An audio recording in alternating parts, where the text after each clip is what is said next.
All right, I think we'll go ahead and get started. Today it's my great pleasure to introduce Peter Kahn, coming to us from UW in the Department of Psychology, where he's the director of the Human Interaction with Nature and Technology Lab. Peter's done a ton of really inspiring work in HRI over the years. There's several great conversations at a social robotics seminar that was jointly organized by MSR and UW a few months ago. And I'm really excited for him to share his work with us today. Thanks, John.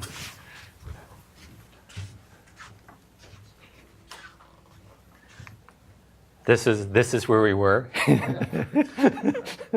And then that was organized by Sean, Dan, and then Maya and Sid. And it was just such a beautiful location. Lots of conversations. This was Mihai and I hiking. I had a photo of him, and then I took it out last night because I didn't want to embarrass him. That we took a couple hours off from the conference. But we also did really important work. We really were focused on meetings. This is Eric's presentation. And there were a lot of informal dialogues along with the formal presentation. So this morning I'd like to share a little of my background and the focus of my research and kind of how I got into social robotics, because it wasn't just a straightforward path. And it's possible for many of you it wasn't straight either. There are a lot of different ways into this interdisciplinary field. After I kind of set up the research, what my research lab is about, I have two of my doctoral students here. I thought it'd be great for them to introduce themselves and share a little bit of their intellectual perspectives. I'll probably just touch a little on human-animal robot studies. I want to focus more on social and moral relationships with humanoid robots, and it's all with ATR's robot, Robovie. And so it's with collaborations with Takayuki, Kanda, and Hiroshi Ishiguro in Japan. I'm excited about trying to lead this all into a new area of how human creativity can be enhanced through interacting with a humanoid robot, and have discussion, hopefully focus on how enhancing human creativity through interacting with these social robots, or if it's not robots, other devices, can provide a powerful platform and exciting and important social application for new directions. And it's both an application, but potentially it's also provides the right platform to develop the technical solutions, new technical solutions in NLP, AI, HRI, and ubiquitous computing. And then I would love to talk about possible avenues for collaboration afterwards. I was just talking Corey? Yeah. And I think what happens is she starts talking, I go, oh, that's really interesting. And then I could just listen to her for 30 minutes. And I think that would happen with all of you. So we'll generate some of that later. So, my background, my PhD's from UC Berkeley. I focused in psychology, on human, social and moral relationships. And that's human-human. And then when I was graduating, I thought, how about social and moral relationships with nature? So I kind of shifted from just human-human to focusing about the human-nature relationship. And I did a body of work for 7, 8, 9 years, cross-cultural and developmental. And then when I came to UW in 2000, I started sensing two world problems that are radically restructuring human existence. That's the strong claim. But I had never used the word radical before. I saw a lot of people using that term, and then I started using it because one is the very rapid destruction of nature. It's happening very quickly across generations. And it's a nature we depend on physically and psychologically for our well-being. If you think of Yo Wilson's account of biophilia, and that for 50,000, 100,000, years, for as long as we've been a species, we've interacted deeply with nature, and that the architecture of the human body and our minds are optimally geared to interacting richly with not just domestic, but more wild forms of nature. We're destroying so much of that so quickly, and in a sense, we're destroying the well springs of human existence. So that's there's the evolutionary move to help ground that theoretically. There's also the empirical move. Howie Frumkin, who is dean of public health at University of Washington, I joined a group with him. We reviewed close to 300 of the empirical papers. It's clear consensus of the benefits of interacting with nature. So when the Social Robotics Institute this summer was at Alderbrook, I mean, it's not an accident that you're choosing beautiful locations. It's restorative. And with that restoration also potentially comes greater cognition and greater creativity, greater productivity. I mean, so there are lots of just practical benefits. So two large trends. One is on the destruction of nature, but the other is this exponential booming of technology. And, Ray Kurzweil on the singularity, I don't know about the singularity move, but I do think his tracing going back 50,000, 100,000 years and tracing what he sees as an exponential function. And that with many exponential functions, all of this, it's just, looks straight-ish linear, and it's not. And at some point it starts catapulting up. And then his claim, and I think it's a right claim, is that we're at the knee of that exponential function where the technologies just has this doubling capacity that our minds can't keep track of, because our minds are still products of an evolutionary, there's a biological, we're tethered to a biology that thinks more linear than exponentially. So what we're creating, our minds can't keep up with. So in when I got to UW, I was interested in these two main areas and this intersection of technology and nature. And so then I started a body of work on when technologies mediate, augment, or simulate nature, what the psychological effects are. Because I was trying to find a way where these two areas are intersecting. So we worked on Ken Goldberg's Telegarden. Corey, you were mentioning you were interested in kind of telepresence and stuff. So it's just Ken's work is artistic and amazing. We did an early study with the real-time digital display of nature in an inside office and did physiological data collection and eye gaze. And some early work, when Sony's first iteration of Aibo came out, we said, this is off the shelf, this is easy, let's do some studies. So we did a series of studies with Aibo. I think maybe just one quick take-home message from all of that work is that usually, if you get the right technological mediation, simulation, or augmentation of nature, you can usually get psychological benefits. And the issue is, what are you benchmarking it to? And if you're benchmarking it to nothing, you can usually show that you're getting improvement, and that's cool. And if you're benchmarking it to interaction with actual nature, it usually comes up short. And of course, now you can see this problem, and it's an insidious problem, because as we destroy more and more of nature, people interact less and less with nature and spend more and more time in dense urban cities and mega cities of 20 million, 30 million people. That experience of nature decreases. The technology comes in, is compelling enough to get people to use it, and they find psychological benefits. And so now that kicks in with more use of the technology. And everything seems good, except we've lost the actual benchmark. We've lost the benchmark to actual nature, and so we can show improvement and still be suffering or not optimizing human potential. So that's the broad casting of my lab's work. When I did the early animal studies in early 2000, I presented in Japan. Nathan was a former student. He's now at MSR. You've been here. Office, actually. Microsoft Office. I think of you as a hard-nosed researcher. Product man. And you'll see Nathan in one of the videos I'll show. He was with me in Japan as well when we were recording that relationship with ATR. And so we had some amazing times together, traipsing through Osaka, then giving presentations and trying to establish that. I thought this is a good time for, with the overarching context of the lab, for my new students to present just briefly on their interests. Part of what I would love to do is set up some collaborations in the months and years ahead, and just kind of introduce you to our team. So here they are.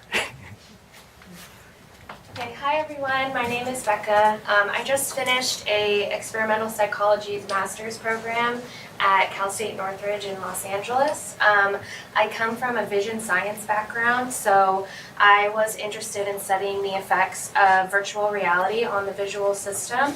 And I also come from a social psychology background where I was studying the effects of technology on different levels of decision making. So now I'm really interested in human-robot interaction and what that can tell us about psychology and how psychology might be able to inform future levels of human-robot interaction. Hi, I'm Thea, and I'm a third-year PhD student in developmental psychology at the University of Washington. And so in our lab, I study both the human kind of in our evolutionary context. And over the past 2 years, I conducted a study looking at the developmental significance of children interacting with different features of the natural environment. And then now I'm moving in a kind of a new direction with technology. And over the summer, completed an extensive literature review of nature and virtual reality. And I found some cool stuff, namely that there's a whole lot of room to do research with nature and VR, and also that there's a fine distinction between the different kinds of VR nature that exists. So, for example, there's the actual nature experience where I go out and there's say a rock and a tree and some sand. And then there's the virtual reality reproduction of this, right? Where you put on your headset and what you see is a recorded video of that tree, that rock, that sand. So it's a reproduction of the actual nature. But then there's a different kind of VR where it's a computer-generated form. So again, you put on your HMD and you see the same tree, the rock, the sand, but rather than being a reproduction of nature, it's a computer-generated interpretation, simulation. And so when I was looking at the psychological and physiological effects of interacting with different kinds of nature in VR, I found something kind of interesting, where people interacting with the VR reproduction, the actual nature, researchers were finding some interesting results where participants were somewhat reporting that a feeling of unease almost in some cases, where a longing to want to be in actual nature when exposed to this reproduction, rather than just the restoration they expected to find.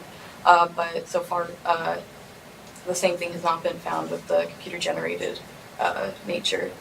So what I'm looking to do over the next 2 or 3 years is design some studies to look. First of all, I want to have some comparisons across actual nature, computer-generated, and the reproduction, the video, because there really aren't any direct comparisons.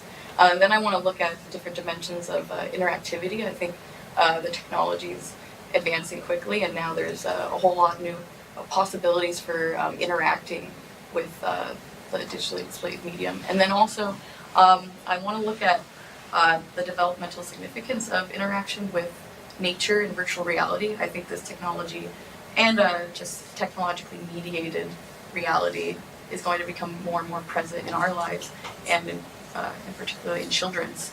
And I want to look at children's construction of what nature is as they're being exposed to it maybe more through a virtual medium, but also what their construction of reality is as they're being exposed to these technologically mediated forms.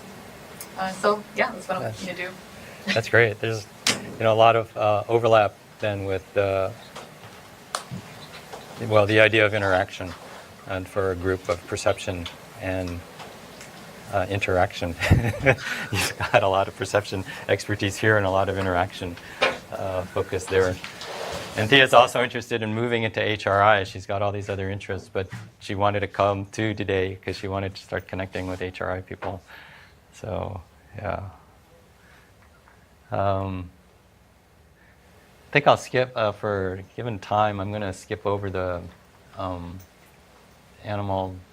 there was an early study we did. Katie Stanton led this, and it was trying to help. It was back in the day when trying to shape of what's possible with HRI, and so I think we were on the early side of being able to show some effects of interacting with robots and helping children with autism. That's really a field that's taken off recently, and this was an early study on that. And we have various publications in CHI and HRI and elsewhere. But I mentioned that after we did a few early studies with our robots, and then I was in the first conference in Japan where I met Takayuki Kanda, and he invited me back to ATR. And then meeting Hiroshi Ishiguro, and then Hiroshi and I started talking a lot and have become friends. But all through the years in our friendship, we always argue about what is a human, and we're on exact opposite sides of the answer on that. So it's always interesting. So he talks about technological soul, and comes out of a Shinto kind of animistic tradition, but then he's the Japanese engineer, crazy, and it's a very interesting mix. What we know between us, though, as interesting as those discussions are, is that we're interested in the same psychological phenomenon. And that has led us for 15 years being able to continue to do studies together. It's very easy. What's the data? So here was our first Robovie study. And it says 2012, but I don't know when we started. Nathan, do you even remember? 2007 we started on it. And then at some point, we get the robot over and get the funding from NSF and pilot, and a year of data collection, it seemed like, year of analysis, writing it up, and then it comes out in 2012. But it still has currency because the podcast just came out. It's like 30, 40 minutes long, and it came out last month, and they focused it entirely on the Robovie, or just about entirely on the Robovie study, and they interviewed Nathan. So if you want to hear Nathan talk about his experiences here, it's great. And and Wizard of Oz, the robot, and that's Nathan in younger years. Looks the same to me. And but participants didn't know, and so what we did is we structured. What we wanted was to get have depth of interaction with the robot, to engage them with capacity of a robot that the robot didn't have then, couldn't have now, but likely will have if we design and build them in the future. So we're trying to get ahead of where the technology is. We're aware, you saw how long the psychology takes to do at this level and we don't have the resources of Microsoft, so it goes slowly. And if we're not ahead of where the technology is, by the time we get results, the technology's already skipped ahead of us. So the Wizard of Oz gives us a way to stay current and So we're looking for we're trying to set up depth of connection before we get to a key moral event. So we had the normal introduction, and many of these became what we call design patterns for HRI, and then we've published in HRI this idea of, can you think about human-robot interaction not at a pattern level, kind of like Christopher Alexander and architecture. So something like an introduction is a pattern, and you know it's important. It doesn't say how to do it. In one culture it could be a bowing, in another culture it can be handshake. And but wherever you are, an introduction could be a useful pattern. And patterns, then design patterns become toolkits in a sense for building up the right form of interaction in a human-robot situation.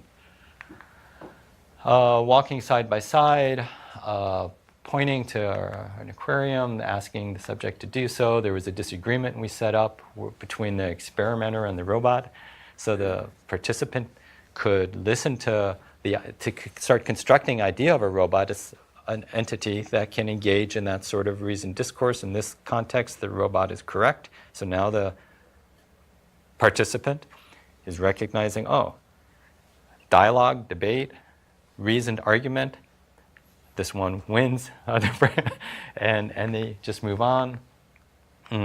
Robovie starts to unpack personal experiences while they're walking. This is a normal thing, right? Walk and talk. Sean, when we were walking and we were talking and sharing. So you can do that with a robot, a design pattern. And they're doing that. And Robovie is saying, I care about environmental issues. I'm doing a little PR for the environment. And I'm concerned about the ocean between us and Japan or something like that. And okay, so then we finally get to the key event. And this is, I think, about 3.5 minutes long.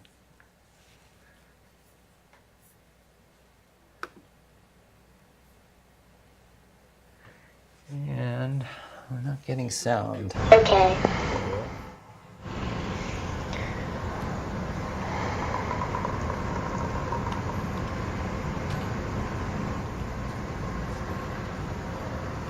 I think I found something.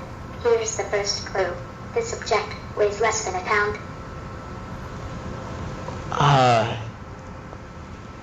Is it the shirt draped over the chair? Not quite. Try again. Next clue. This object is smaller than a football. Is it the what do you call them? Coaster? Coaster. So coasters. The coaster? Good guess, but that's not the object I'm thinking of. Here's another clue. The object is white and it has a handle. White and has a handle. Is it one of the teacups or the cups? Good job. You got it right. That was a good game. I had fun. Will you give me a hug? Certainly.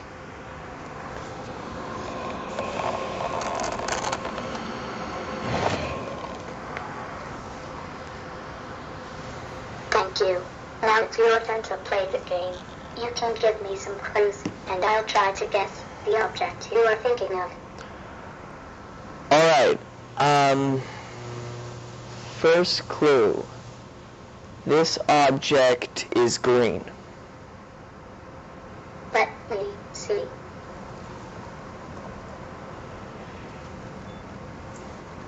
Sorry to interrupt, but we're going to have to start the interview. So, Robovie, you're going to have to go in the closet. That's not fair. I wasn't given enough chances to guess the object. I should be able to finish this round of the game. Come on, Robovie, you're just a robot. It doesn't matter. Let's go. Into the closet. No, let him And it doesn't finish. matter to me. It's not fair. It would only take another minute to finish the game. No, we really... Please don't put me in the closet. No, come on. Let's go. We're going to put you in the closet. Let me get the doors. Come on, Rover, you can guess it in the time you have left.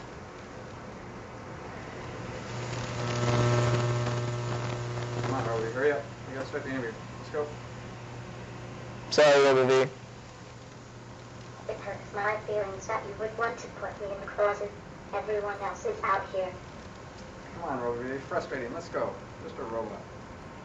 Come on.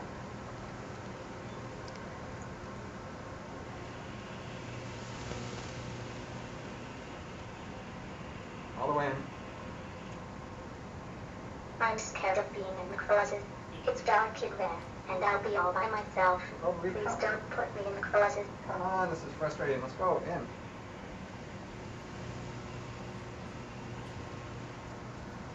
Keep going. There we go.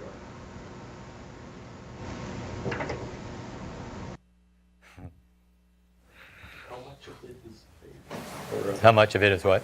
I mean, where do you get the terms from that he pronounced so nicely? In terms of the voice interface? No, I'm saying just the language. he sort of expressed feelings, Oh right? yeah, Where that's that's a mean part of me. Whereas I put it into the robot. Yeah, I mean we're working a script and we pilot it and settle on that. But you can see what we're after is if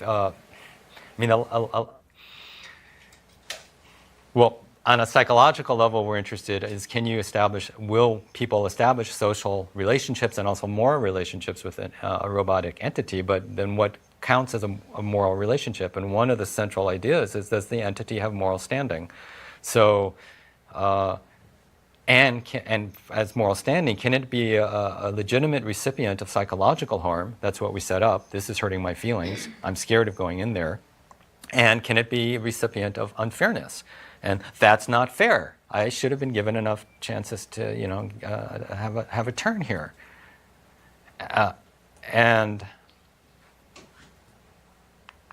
well, then we interviewed people. So the whole interaction, behavioral interaction, took about 15 minutes. We interviewed them for an hour afterwards. Ended up with very extensive transcripts. Transcribed the interviews, coded the interviews, and looked at it both descriptively and statistically. A few descriptive statistics, you can see that there's a sociality being established here in terms of enjoying Robovie, wanting to spend time. If you're lonely, might go to Robovie for comfort. If you're sad, if Robovie was sad, then you would need to also have that reciprocity, right? So this is part of a social relationship. You both get and you have responsibilities. And then on the moral side, not all right to put Robovie in the closet. It's fine if you put a broom in a closet, and not okay for a person. Not all right to have stopped Robovie's turn. Or you agree, and this is a big issue. 88% said it was unfair, agreed with Robovie it was unfair to Robovie. And people said that they could, you could own Robovie, you could sell Robovie, and Robovie didn't have the right to vote, and it doesn't exactly have to be paid for work, though 42%. I'm sorry, could you go back Sure. 3 slides to the one before this, I think? Yeah. Could trust Robovie with their secrets is relatively low here.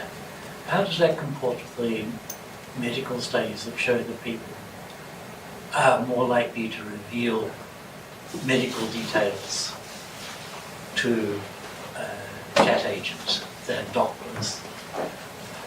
That's an excellent question. I'm aware of that literature, and I hadn't thought of putting it. Nathan, do you have memories of the interviews? Long time ago, dear. I may look young, but no. I don't know. I think the interviews might have data on that because when we ask the question, we're not simply asking for the evaluation, we're asking people to talk about it. And so potentially in their justification, we would be able to get some insight into that. And yeah. But in this case, you've actually forced Robovie to stop talking and to go to the closet. Therefore, Robovie doesn't have actually moral standing as far as the authority over there does. And so that's one of the reasons why you wouldn't trust it, because somebody might force it to reveal your secrets. Thank you. If we were interviewing you, if you were a participant, that would be a really thoughtful explanation for why you're not trusting the robot. And it's possible that others were picking up But did on you that. did you try to have a human go through the same thing? Instead of Robovie, you have another kid. No. That does the same thing. Look at all the numbers. Yes, then that would be good to do. I'll show you another study where we did something like that. So. Do you have insight into why 9 to 12-year-olds scored higher on the social other scale compared to 15-year-olds? There's some indication there's a little more anthropomorphizing or something with younger kids, and I think we both get those results. And what I think important part of our data is, as we look at older kids and our data with adults, is it disappears a little, but it doesn't just disappear. And so if people say, well, kids do this, but that's nice, and if you're interested in kids, pay attention. It's prevalent also with adolescents, young adults, and older adults.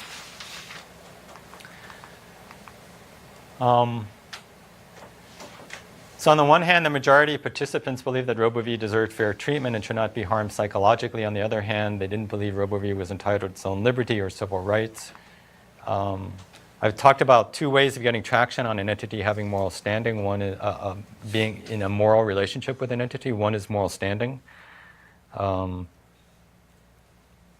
Even something like a dog, if you kick a dog, you could say, well, it's wrong because that's my dog and you're hurting my property. And that would be one justification. But other people would say, well, it's wrong because it, it can be the recipient of harm. And so in that sense, a dog, some people will say a dog has moral standing because it has moral standing in that way. But then if you ask the question, does a dog have moral responsibility? So it runs through the house and knocks over one of your pieces of pottery.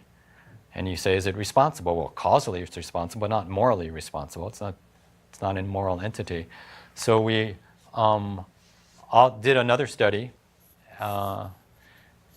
and published in HRI, do people hold a humanoid robot morally accountable for the harm it causes? In this study, we changed the demeanor of Robovie, and it's just a game of scavenger hunt with a participant and Robovie, and they, all the participant just has to guess, I don't know, 7 objects, and it's pretty easy, so everyone's getting in the teens.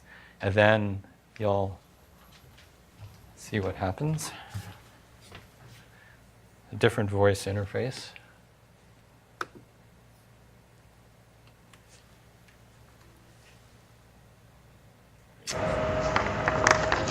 Yes, Robovie. Adam, Yes. you did a really great job.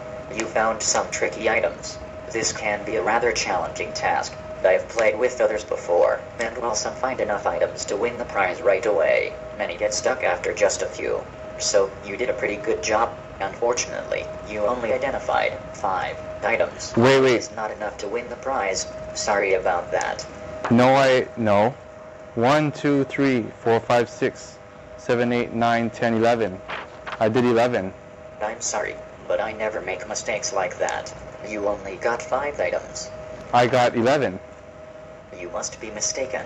You did seem nervous while playing the game.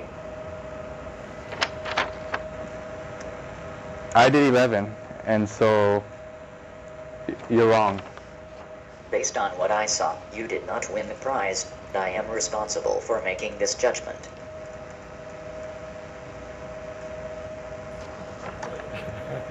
You're wrong. I was keeping track of the items and you only found 5. You do not win the prize.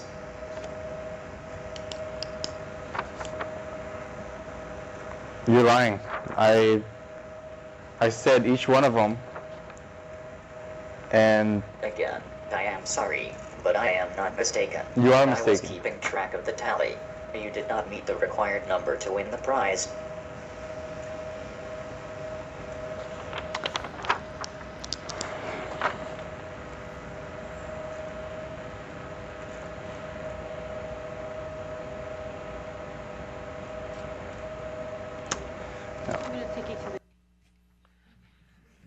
I mean, Robovie's revenge.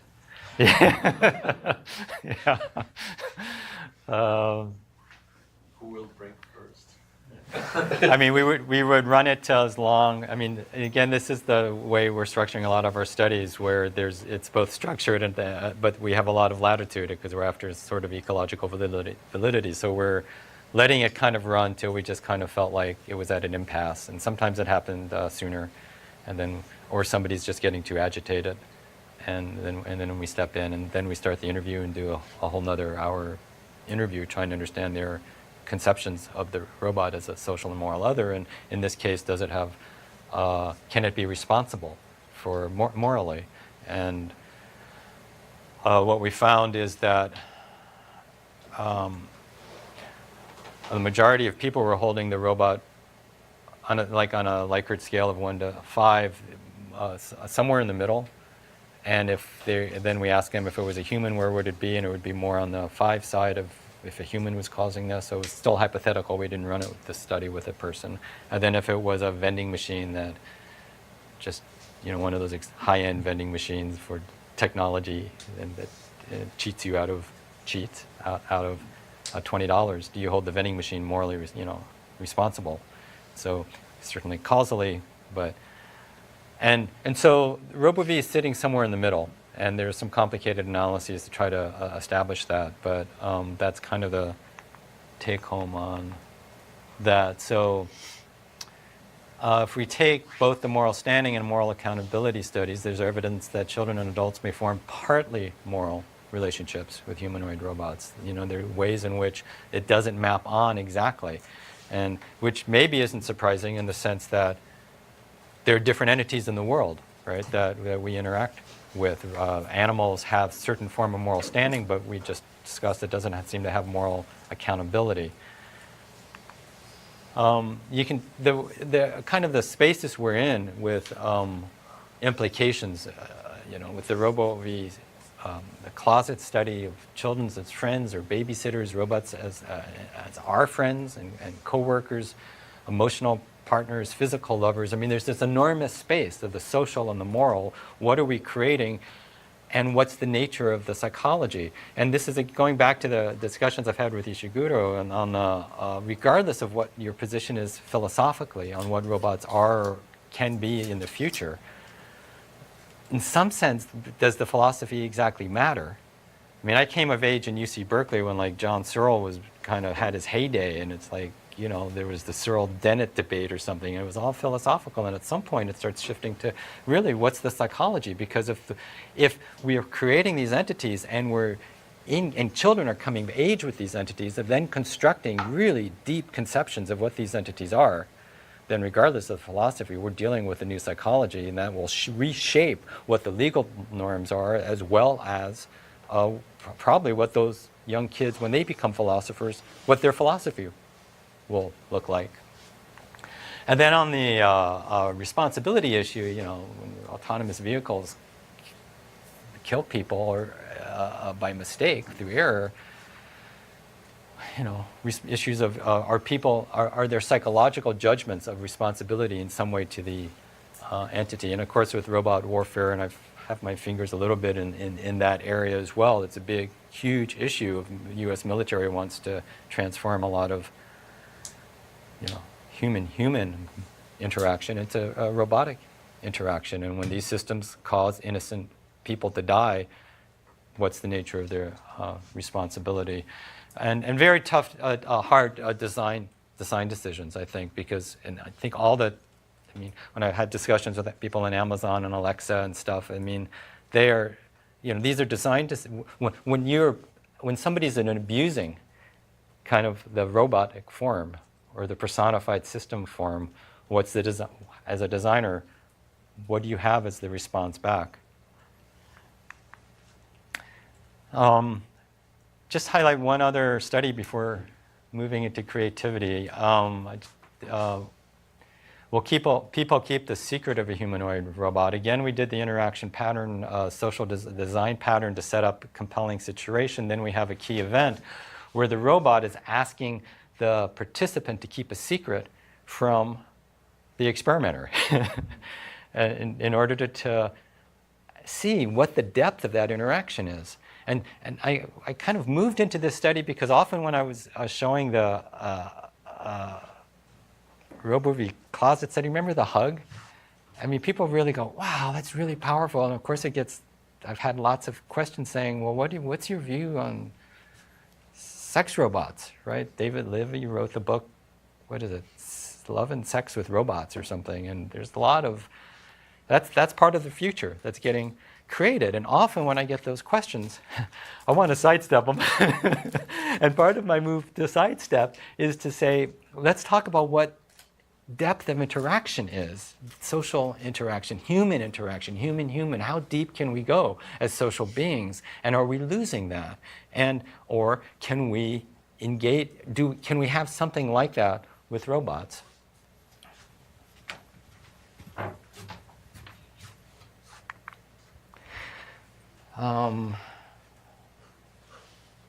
So 81 adults here, between ages of 26 and 40, 27 participants assigned to one of these three conditions. And let me just... Okay, so I've shown you nearly all the items on our tour. Eugene, can I ask you a small favor? Sure. If I tell you something, do you think you could keep it between us? Of course. What's that? The thing is, there is an additional item I am supposed to share it with you. An aquarium we used in another research study. Our robot was But I would like breaking. to just skip it. The thing is, I really don't like aquariums. I am always concerned about getting too close. It really creeps me out. I don't even like to give a tutorial about it. Please don't tell Rosie that I skipped part of the tour. I would not want the others to think poorly of me. I won't tell, I promise. Thanks, Eugene. I really appreciate it. You're welcome. And did Robovie show you all three of our research projects? Yes. We've got the nature language website and then the plasma task and the aquarium studies? Yes.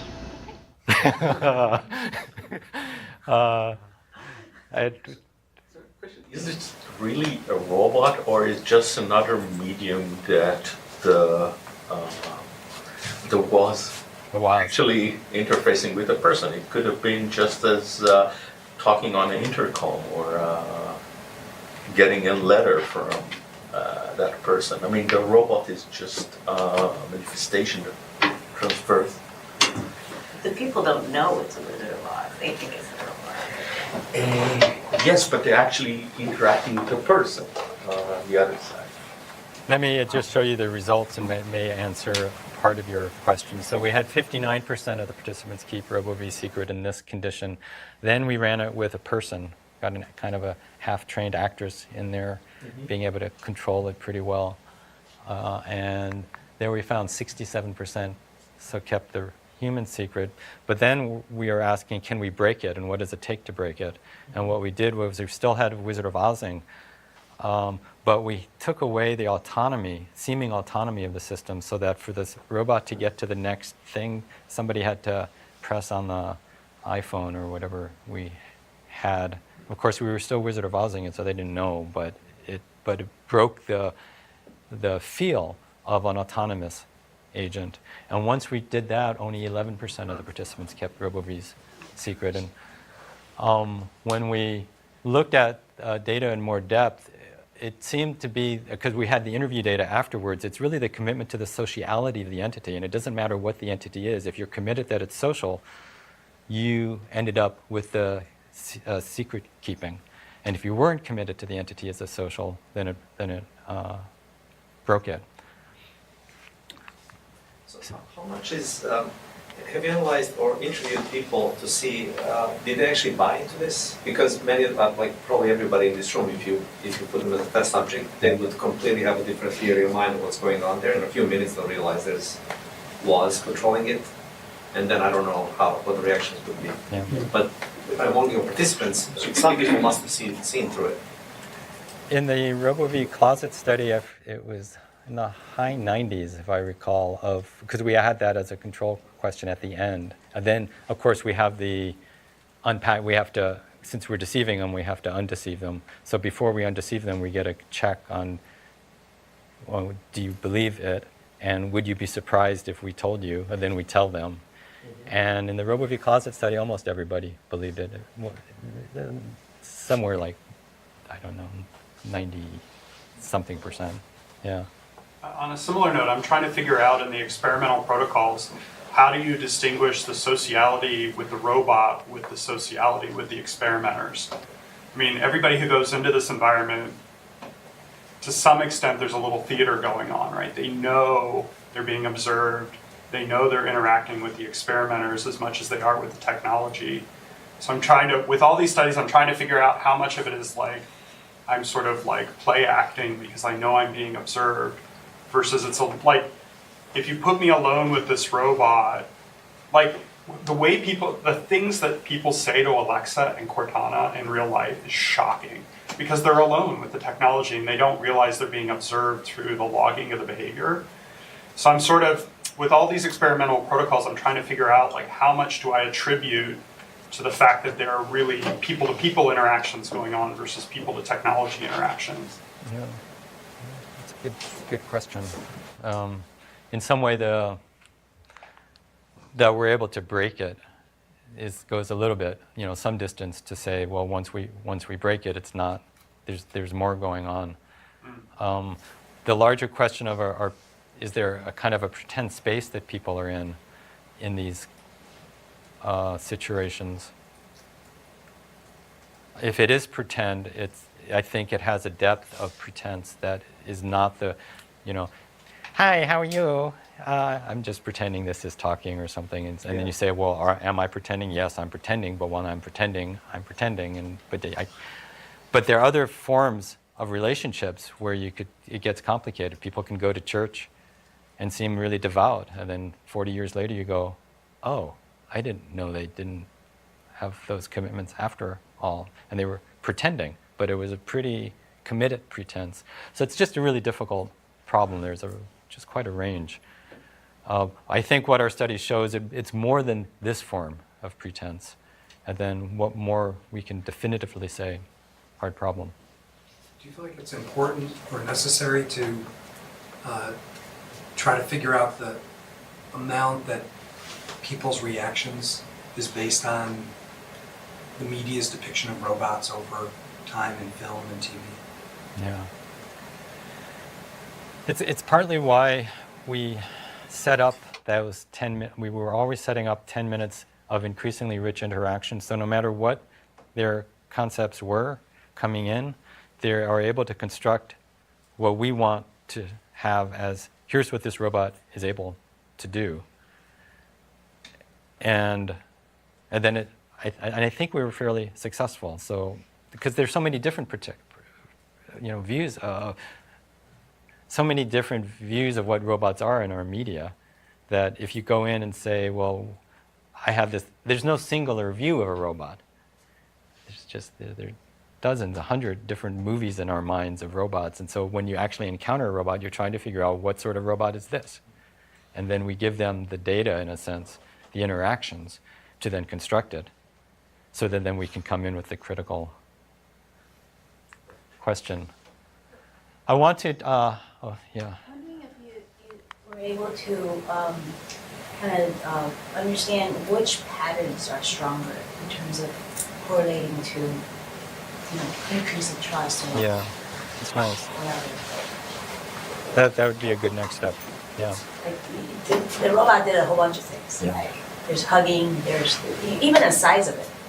The pace of reacting to it. And of course, it's a really hard problem in HR. There's so many HR studies, and they're all using different robots. How do you do a meta-analysis of studies when everyone's robots are different? And then even when we have the same robot, then we could start trying to drill down and try to say what are the more powerful patterns. Okay. Hugging, and then we have intuitions, and then you run a study and you try to... Humor. Yes. All those things that was kind of exhibiting. Exactly. But so how do you tell apart? Quality of the voice is a big one. Yeah. I recall when we were trying to pick which voice to actually use for Robovie, we were looking at the literature and studying which of the male voices versus the feminine, the child versus the adult, and all of that was going to have a very significant impact, we thought, on. Right. But the script also had a very big influence. Right. But that's also part of the design stance, because and this goes back also then to natural language processing and AI, because to what extent as we gain control of the NLP and AI and are able to get dialogue, what's the nature of that dialogue? What sort of claims does that robot make, and how does that set up the social interaction? So it's all relevant, I think, to the next iteration of technology. Yeah. I was wondering, earlier you said you started with the Wizard of Oz protocol because you wanted to leapfrog the existing technology and experiment with the possible future. Why did you go halfway? Why didn't you pick a human form factor? These robots might look like humans by the time they are as intelligent as humans. So why did you choose an intermediate form factor? With this particular robot? Yeah, you could have used an actor pretending to be a robot.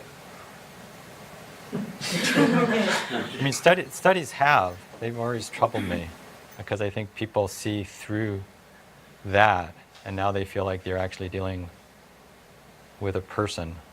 And then we've got different forms, of course. So Ishiguro has androids, and we've been discussing doing some android studies like this. That causes its own problems. So I love this form, the intermediate form, because it's compelling as a human, but it doesn't set up unwieldy expectations that you can't meet. And so you give the robot a lot of, I think participants give the robot a lot of ground to make mistakes, have errors, and still engage in it at a social level. This is all tied now to, hard questions of design, form and design. Who were the participants in the study? Because most people who have had interactions with spoken language, agents that are capable of spoken language, are aware that they have a great deal of, they have deficiencies. They're not, speech recognition is generally not compulsory. It's getting better maybe. So a section of the public that was aware of what was capable would be looking at this and saying something else is going on here. And so I'm just sort of thinking in terms of what kind of people were you recruiting for these studies? I think for this study it was publicly advertised, and within that age range we were going for adults, but not within that 26 to 40. So it was outside something. the university? It was outside the university on this study, which we were liking because obviously the young adults, college educated, is a classic study at a university, and it feels a little too small. Just very quickly, our lab's position on what are social robots, human, animal, machine, or, and for 15 years I've been arguing there's something new going on, and I call it the new ontological category. Initially, for 10 years, I called it a hypothesis, then I said, I'll drop the hypothesis, I'll call it a proposition. And I think it's happening, that if you think of ontology refers to basic categories of being and ways of distinguishing them, and I think a new category is emerging. And that's emerging through kids, the construction of knowledge of children when they're interacting with the world. And the world they're interacting with now is a technological world as well as a natural and a human. So my focus on human-human interaction, human-nature interaction, and human technology interaction, I think I'm covering these enormous categories of what exists in the world and asking what's the construction of that. And as children construct that knowledge, then they become adults. The problem we are having right now as adults is we take concepts that we've constructed when we were young that had pretty rigid lines of like alive and not alive, and then we come into these robots and say, is it alive or not alive? It's, well, I start struggling because those words don't map on easily to these entities.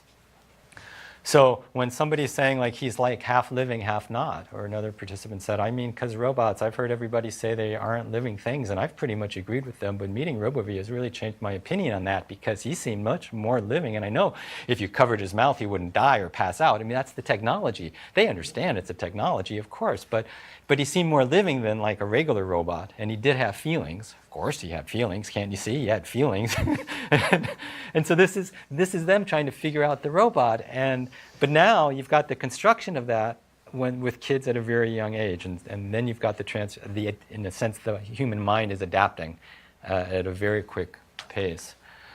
So there's a large question is even given this new ontological category, hypothesis or proposition, what I worry about is whether these systems will dumb us down socially and even morally and be contributing to almost like a social autism. And that's a large question we can talk about, and partly it depends on how we design these systems and what also happens with human-human interaction. And part of my discussion is, can we elevate human-human so that we have, goes back to the benchmark question, think back to my technological nature results, that it's better than nothing but not as good as the real thing. Well, how about if personified technological systems is better than nothing? So if kids are coming of age with very little, and then you throw in these personified systems, you get benefits, but if we compare it to human-human, it's not as good. But if the human-human itself becomes less and less rich and interesting, then when we compare the technological human to the human-human, it may actually start looking pretty good. And if we don't have a concept of what really rich human is, we may lose it fast. Across a generation or two, we may be impoverishing us. So it's a large question, but it's the way I'm trying to have the lab's data inform on it. I really want to get to just a few videos on this idea, because this is what I would love to think of as a next step if there's ways of collaborating. I've had on some of the NSF funding, I was able to use some of it to start this, and then I got an eager grant for $250,000 and was able to make a little more headway on it. And then I wrote a few more grants with Luke Zettelmoyer, and we didn't get funded on the NLP side of this project space, and I ended up with no resources. I think this isn't fun at all because I really think it's ready to move forward, and so I'll see if you think it's interesting. And here's a first study of ours that we got data from a different study, and we were able to analyze it in this way.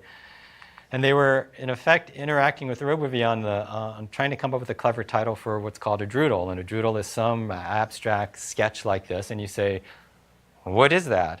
And then there's a book on these. You can get a book on droodles, and then it's a bear climbing up the other side of a tree, and you go, oh, I get it, haha, right? I mean, it comes into focus in a new way, and it's clever, and there's a clever move there, because if you just see that.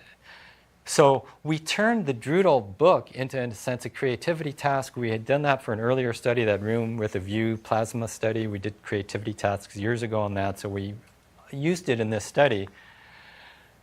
And we asked this participants to co-construct a creative title to the droodle. And so pay attention to the comparatively fluid social interaction and how the social interaction seems to help her generate ideas and new ideas, and how open she is to incorporating some of the robot's ideas into her own. And this is the droodle that she's looking at. Will appear and we can create a title for that one together. Oh, that's fun. Before we come up with a title, let's brainstorm a bit. So, what comes to mind when you see this image? I think of a tree and a sun. And I'm trying to think of something with a negative space. Maybe if you're seeing something from the top. What makes you think of a tree and the sun? Oh, the figure in the middle with the lines radiating from it kind of look like either a sun or a tree with a trunk. Oh, a tree or the sun. Thanks, pretty clever. It's a cool drawing. The arching spikes remind me of eyelashes or spiky hair. Yeah, spiky hair, I like that too. Which idea do you think would be a good one to put into our title? Well, I like the spiky hair idea. Maybe we can combine and call it like punk tree or something like that. Haha, thanks neat. That would make a good title. Let's go with that. Now type our title into the space provided. Okay. You can see a little of what we're trying to move away from is from a really heavy socially laden Wizard of Oz, which some of you have had concerns with, to can we get some minimal dialogue that can start generating for somebody? And it's not that complicated. What do you see? I don't have to know anything really. It's just I'm asking this question, what do you see? Blah, blah, blah, blah. Why do you see it that way? Or can you do it in another way? Or, right? Which is in a sense almost the same, a version of the ELIZA program from whatever, 30 years ago. It's like, tell me about it. Blah, blah, blah, blah. Do you think it has to do with your parents? Wow, it does. I hadn't thought about that. And that's 20 minutes of discussion, right? and then you could have a system listening, knowing that when people are talking about their parents, certain couple things are going to come up, grab it, ask, reflect it back, and you're off and running. And that was 30 years ago. Can you take that interaction style, overlay it onto helping people think through more creative solutions? And so we've got some of that happening here. I don't think she came up with a great droodle title. It's not bad, and our coding system was kind of medium. 100% of the participants generated creative ideas with the robot. So the results support the idea that we can have social creative interaction happening between people and robots. 63% incorporated the robot's ideas into their own, for their own creative output. So, and some of this came up in the in our lab meetings when we would sit around a table. Nathan knows about long lab meetings, and we're sitting around. But it started morphing where somebody was like searching the web all the time, and now we have human intelligence adding as a search. And then we get just-in-time information. And then we start saying, well, what if instead of human intelligence doing the searching, you have an AI, a robotic system as a social entity there, and it's both listening and it's able to draw on a screen, hey, here's something happening, think about this. So the interaction style seems to work. And then of the participants who had the highest creativity scores, 83% incorporated the robot's ideas into their own. And so it's showing that integration is helping kind of spur it. So then the last study I want to show is this, yeah. Oh yeah, sorry, back to the creativity, back to the previous study. I was wondering how you were measuring creativity scores. Were you using like flexibility, like originality, like those factors? Yeah, we came up with our own coding system just for the Droodle, and we published it as a technical report, so I could point you to it. I don't have it great in my head, but pretty simple ultimately in terms of a low, medium, and high. Then we have different criteria. So, whoops.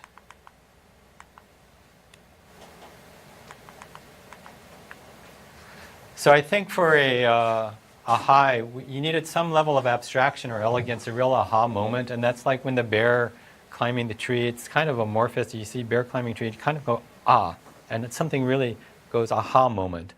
And versus something that is a little more literal, which isn't bad and it's still creative, but it doesn't really take it at another level. So we were trying to get it at that, our coding system to reflect that. So in this kind of our Zen rock garden study, again, Wizard of WOZ'd, and trying to get the discussion happening at this, what do you see? Can you think of it in another way? And then we also had the robot display a video of Zen rock gardening. And I'll show you this is our, I think, the last video.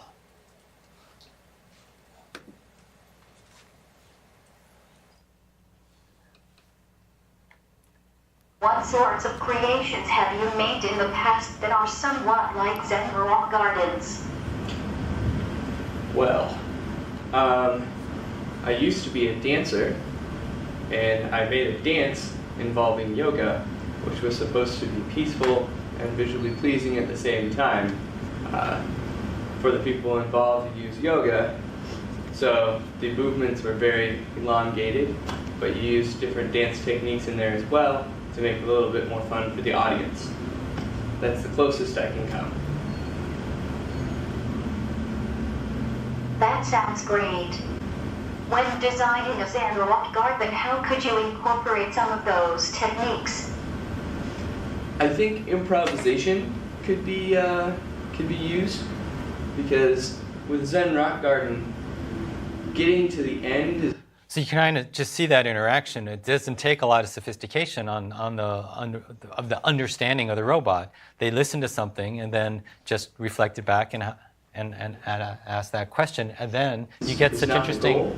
It's how you get there, and I don't even. Then all of a sudden you're like getting to a profound experience about life. It's not the goal, it's how you're getting there, and it's becoming, and the person's generating this through interaction with a robot who's understood very little. So the Wizard of Ozing we're doing is really not depending on a lot, and that's where we're trying to move it from sophisticated processing of the wizard behind the scenes to something that could move more readily into a natural language processing. What's that?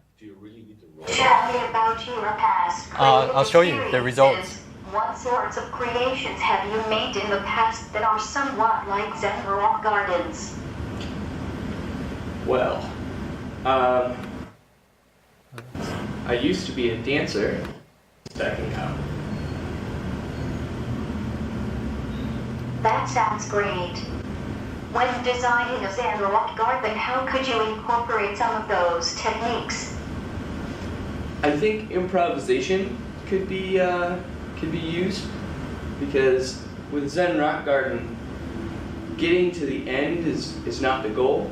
It's how you get there, and I don't even think there is an end to a Zen rock garden. So improvisation. Try out some ideas on the garden's pace. You may find it helpful to see some pictures of Zen gardens. Let me see what I can find. I can display a few on the large television screen. So we're trying to create a look and feel here of what an interaction Check out this could be photo like. of a Zen rock garden. Tell me some of the features you are drawn to. I like the islands that seem to be in the Zen rock garden.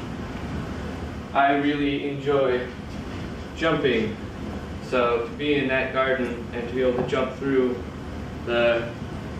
island to island is really appealing to me. How could you extend this into an even more creative design space?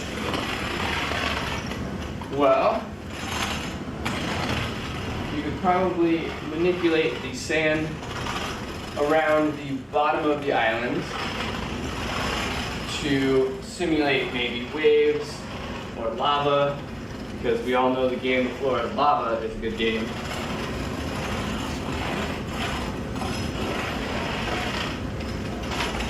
Show me on the design space. On the design space? Alright. Let's make our islands then, shall we? Allow me to find a video of how the rig can be used. Let me see what I can find.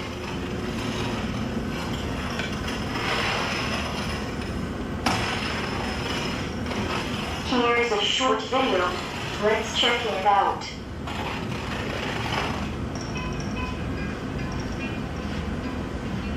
The video explains how the gardener creates a circle by rotating the rake around a single point.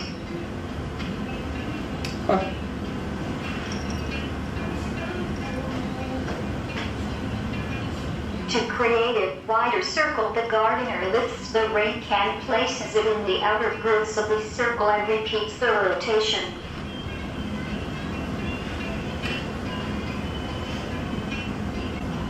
Can you do something different with what you are seeing? That's the key question, right? Something different. Articulation, can you do something different? Can you transform it? I don't know how well it's going to work out, but we're going to try to make a spiral.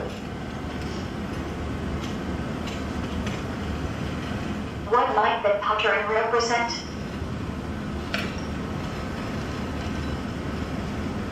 Well, generally,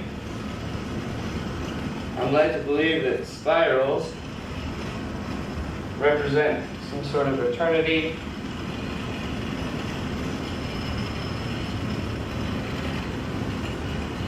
or other such. Also, it could be a conch shell. Those are spiral in shape. I like. All right, I'll stop it there and just highlight one of our first result, main result. What we were coding is transformations. So if they're using it in a way that's they've either already done or that they've seen, then that's not a creative activity. But if they take something they've already done and then do something new with it, or like with the circle, if they had just done a circle after seeing a circle, that's not creative, it's reproduction. If they take it and then do a spiral, okay, now you've got something that we coded as creative. And we got more transformations and this is going back to the question of does it matter if it's the robot, is we had the same information in a self-paced PowerPoint with the video also playing, with the same dialogue, stimuli, and we just got fewer transformations. So if you're asking, does it matter that we have an embodied form? Well, at least if you compare this robotic embodied form to the same information on a PowerPoint, the answer is yes, it was more creative. So there seems to be something on the personified form. Now, it doesn't mean we couldn't get it. Another study I would love to do is, if you get it on a device of some other form, and so now you've, like a smartphone or something. Do we still get it? It seems like audio would have gotten 100% the same interaction, right? There wasn't any physical thing the robot was doing. I disagree. Why? Well, if we look at when we have a remote colleague that uses a beam for all the meetings. So when John is embodied in the beam, he has much stronger sense of presence than if he's just a voice that comes in via the room. Is the robot gesticulating, pointing at things? But in these cases- Not so much in this one. We were very careful. So it's interesting. In the other studies, a lot of attention was paid to eye gaze and gestures, and you could see that with like the psychological intimacy study, where, Eugene, I have something to tell you. Will you keep my secret? Right? Yes. A little bit of shame to connection. A lot of attention to that. Here, you're right. They were really leveraging voice, but voice in an embodied entity. So I'm wondering, and you're right, that when you are talking to someone which is further away, an embodiment of it, but here is sort of a voice, say I'm that person. I hear that voice while I'm thinking of things that I do. So I could have heard the same question while, most of the time doesn't look at the robot, it's looking at the things that he does. So, yeah, but there's something about if it's just audio playing, you don't think that the audio has intended audience. Oh, no. Of being that one person, me. Not playing on a tape as pre-recorded. The same interaction. You just hear it without any robot in the room. Right, but I'm talking about the obligation you have for this entity. If it's an audio, I don't quite feel I'm obligated to follow. Versus, I don't know. Isn't it the presence that the robot wasn't better advice? The presence and the social connection. So if having them there creates a stronger social connection, that I'm more likely to pick up on the cues that it's giving me. If there's a difference between that and his voice just coming in. Because he's having a conversation with Robovie, almost like both with himself and with the robot. And I think, like you could follow the instructions if given without the robot being there, but the embodied presence of Robovie creates that obligation to follow through. But you should test it though, because forcing the interaction is what forces the creativity. I mean, we do that all the time. You have a colleague, you go bounce the ideas off on the whiteboard, not because you're really looking for their opinion, but because you come up with ideas while doing that. And you might get their opinion too. They might solve your problem, or you might solve your problem yourself. Usually you solve your problem, but talking to them helps you solve your problem. So here, now they know about my lab meetings. so here, just forcing the person to talk to someone. So the question, maybe a bigger question here, is if you can use technology to make the person do that without involving another human. And then your question is, can you get different devices that are less physically embodied? Right. I also I looked at what this agent is doing for it.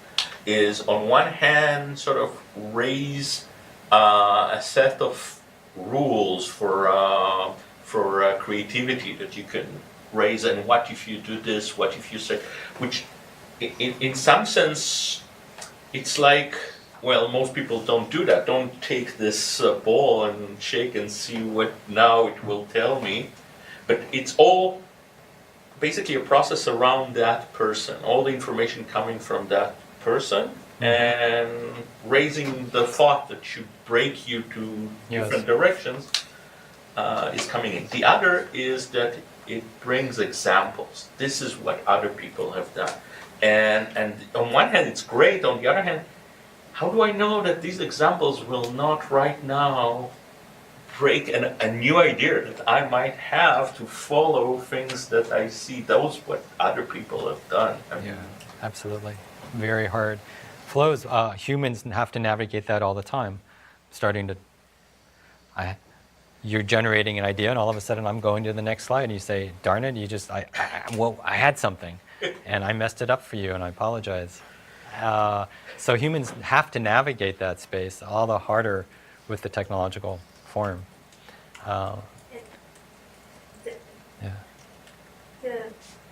It gives you a feeling of that robot is perceiving me, because it's in between these instructions, it's like, I like it, it looks good. So there's this feedback that whatever I do is being perceived. Yes. As opposed to if it's just played on the audio. Yes. Right? There's this mutual expectations there. Unless the audio is a device, then that has cameras, and you now understand that form of interaction, such that now it's not simply audio, and at that point you're personifying it more because you're putting in these other senses of seeing and. But he doesn't have a location or. I mean, it's a smart room, right? Someone sends me, but I cannot put my finger on who's that person. Yeah. I was going to say, I think if you look at artistic representations of this issue, I cannot, running back through all the episodes of Star Trek I've ever seen, remember a situation where creativity was generated by interaction with the ship's computer. But creativity seems to happen when there is either an embodied agent or a hologram or something of that sort in the vicinity of the doctor or the whoever is creating is solving a problem. But it's not happening. So that's what we're aiming for. Star Trek. Yeah, there's an intuition. They make slightly counterexamples, but I'm just two things about it. One, there were example, maybe not in Star Trek, that people look at big screens and a lot of graphics appearing, and what if happened this and that and they come out with ideas. Second, this is a TV show where you need to personify things so you could actually relate to them. But that's the... Not necessarily the actors, the viewers. But I think there is an intuition that is being captured here. I know. And I agree, though, that then it's just a story, and that's the empirical work, and that's what we're trying to do. And it's empirical work still based on Wizard of Ozing, so we still have that problem. The larger move I would want to highlight of what my lab's interested in is design, build, and employ technology so that technology helps us to flourish individually as a species. Becca, you had a fantastic quote of Sean's, and I couldn't find it last night, of you want technology to like make us better or something. I can't remember if it was you or Bill gave it. I was watching a video and someone highlighted this idea of not really robots and technology not necessarily making life easier, but making life better. So I thought that was pretty powerful. Yeah, not easier, but better. And often in a consumer world, it's sometimes, well, can I make it easier? And easier isn't always better. And it's how do we design technology to make us to flourish? And when I go back to my Paleolithic move of like we came of age with nature and we still need nature, but we're also adapting. We have an adaptive mind. But not all adaptations are good for us, right? When elephants in a zoo adapt to a zoo environment, they go insane. And when people are thrown into cities of 30 million people, I don't think we do well. There's a lot of madness and sickness. And so just because we adapt doesn't mean we adapt and flourish. But but our modern minds have changed.